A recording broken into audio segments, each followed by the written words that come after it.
Olá, gente querida!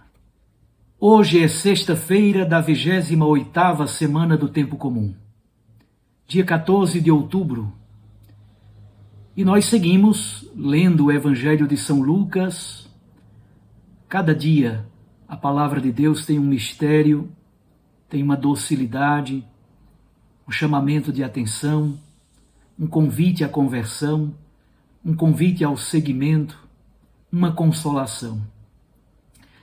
São tantas mensagens que a palavra de Deus nos traz todo dia.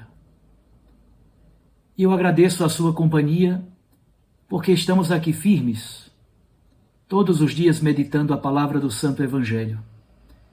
Seja por meio do nosso canal do YouTube, Dom Paulo Jackson, por meio da Rádio Maria ou dos podcasts. Vamos então meditar o texto de hoje, que é de Lucas, capítulo 12, versículos 1 a 7. Naquele tempo, milhares de pessoas se reuniram, a ponto de uns pisarem os outros. Jesus começou a falar primeiro a seus discípulos. Tomai cuidado com o fermento dos fariseus, que é a hipocrisia. Não há nada de escondido que não venha a ser revelado. E não há nada de oculto que não venha a ser conhecido. Portanto, tudo o que tiverdes dito na escuridão será ouvido à luz do dia. E o que tiverdes pronunciado ao pé do ouvido, no quarto, será proclamado sobre os telhados. Pois bem, meus amigos, eu vos digo, não tenhais medo daqueles que matam o corpo, não podendo fazer mais do que isto. Vou mostrar-vos a quem deveis temer. Temei aquele que, depois de tirar a vida, tem o poder de lançar-vos no inferno. Sim, eu vos digo, a este temei. Não se vendem 5 pardais por uma pequena quantia? No entanto, nenhum deles é esquecido por Deus. Até mesmo os cabelos de vossa cabeça estão todos contados. Não tenhais medo. Vós valeis muito mais do que os pardais. Palavra da salvação. Glória a vós, Senhor.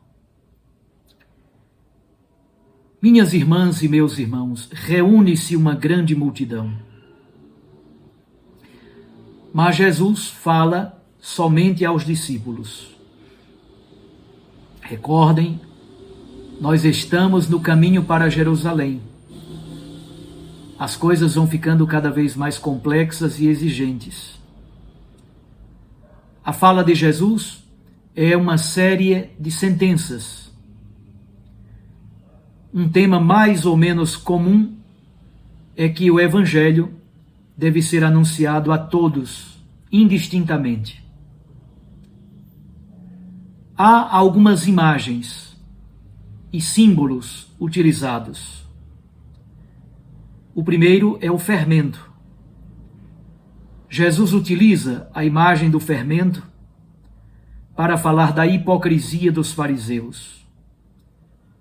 O fermento no pão está presente, mas disfarçado. Ele é imperceptível, mas leveda toda a massa. Na antiguidade, para os hebreus, o fermento, exatamente porque de algum modo apodrece, ele é considerado impuro. É símbolo de impureza. A hipocrisia dos fariseus é a impureza por excelência. Nos versículos seguintes, versículos 2 e 3, por meio de uma série de contrastes, Jesus apresenta a necessidade de anunciar o Evangelho sem limites. Ele contrasta escondido com revelado. oculto com conhecido, escuridão contrastando com luz, e ao pé do ouvido contrasta com a expressão sobre os telhados. Jesus fez o anúncio do Evangelho aos discípulos em círculos menores, mas chegará o momento em que o Evangelho precisa ser espalhado por toda parte. Chegará aos confins da terra. Mas é também uma palavra profética para nós. Nada daquilo que está escondido permanecerá escondido. Tudo será revelado quando posto diante da verdade que é Cristo Jesus. Revelado porque diante da luz de Cristo, a verdade plena. O terceiro tema é o temor e o não temor. Não temer a perseguição. Este é o assunto dos versículos 4 e 5. Quem tem o poder de matar o corpo? Quem tem o poder de lançar na geena? A este nós devemos temer. A sentença é tirada do ambiente sapiencial. Jesus utiliza a imagem da geena, lançar no inferno.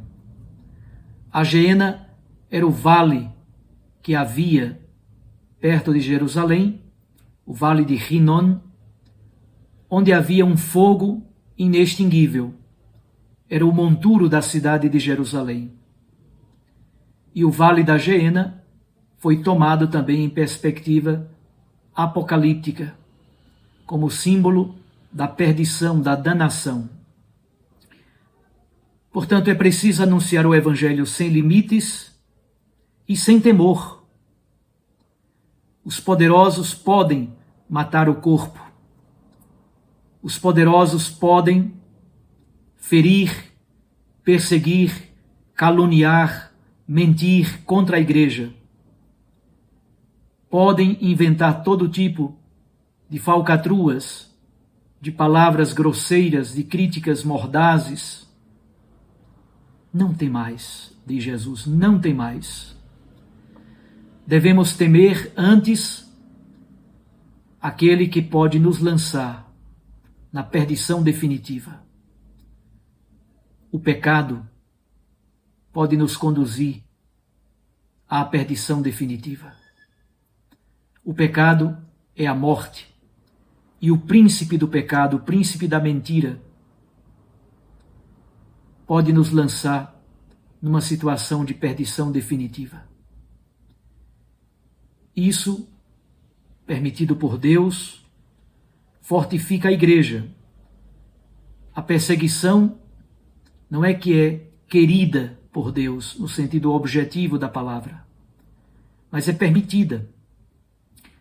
A igreja perseguida em todos os momentos da história. Esta igreja sempre teve muita criatividade. Quando a igreja enfrenta a perseguição, a incompreensão, a crítica, e se mantém na fidelidade ao projeto de Deus, essa igreja ganha uma força de criatividade, de paresia, de ousadia, de criatividade, na força do Espírito. Mais e mais, esta igreja se torna testemunha.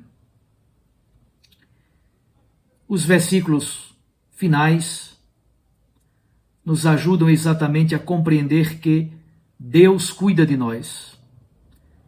Jesus utiliza a imagem dos pardais e do cabelo de nossa cabeça.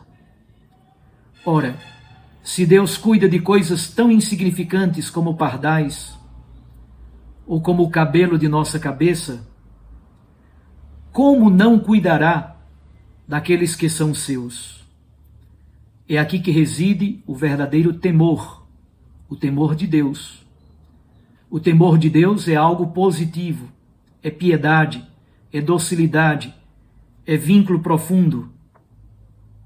Mas temer a perseguição, temer a crítica, temer a morte, absolutamente não. É por isso que a igreja mantém a profecia. É por isso que a igreja não se cala, mesmo em tempos difíceis de incompreensão e perseguição. Jesus é esse mestre itinerante, a caminho de Jerusalém. Reúne multidões e leva adiante o seu trabalho missionário. O fermento, como conhecemos na festa dos pães ázimos, representa a corrupção espiritual, representa a corrupção moral, o instinto perverso. Eles não se deixam batizar por João, os fariseus. Eles não se deixam batizar por João exatamente para a conversão dos pecados, mas também não reconhecem a autoridade de Jesus. A pureza dos fariseus é hipocrisia exterior, exatamente como temos visto e vimos nos textos do Evangelho destes últimos dias. Exatamente porque a doutrina dos fariseus é formal, é hipócrita, é por isso que Jesus convida os seus discípulos à missão e ao anúncio querigmático. Chegou o momento de anunciar o Evangelho de cima dos telhados. A pregação ganha uma força universalística. Referindo-se aos seus discípulos como amigos, Jesus quer lhes dizer que eles também terão o mesmo destino do Mestre: perseguição e hostilidade. Mas se Deus cuida dos pardais e dos cabelos de nossa cabeça, imagine se Ele deixará a sua igreja abandonada. A única coisa que de fato devemos ter é o temor de Deus, que é reverência e adoração. O final desse caminho nós já sabemos, é Jerusalém. E sabemos o que acontecerá em Jerusalém. Desta forma, para nossa oração no dia de hoje, temos vários temas importantes. A hipocrisia dos fariseus, que pode também ser nossa. A missão dos discípulos, o anúncio do Evangelho, a perseguição e a certeza de que Deus cuida daqueles que são seus. Não tenhais medo, pequenino rebanho. A hipocrisia dos fariseus deve ser vencida com a verdade, com o não temor, com a parresia, com a franqueza, com a ousadia, com a criatividade. Não temer quem pode matar o corpo e persegue a igreja. Antes, temer e confiar somente no Deus da vida. Um abraço a você, fique com Deus e com sua Mãe Maria Santíssima. Eu os abençoo, em nome do Pai, e do Filho, e do Espírito Santo. Amém. Recorde, a palavra aquece o coração, e a Eucaristia nos lança à missão.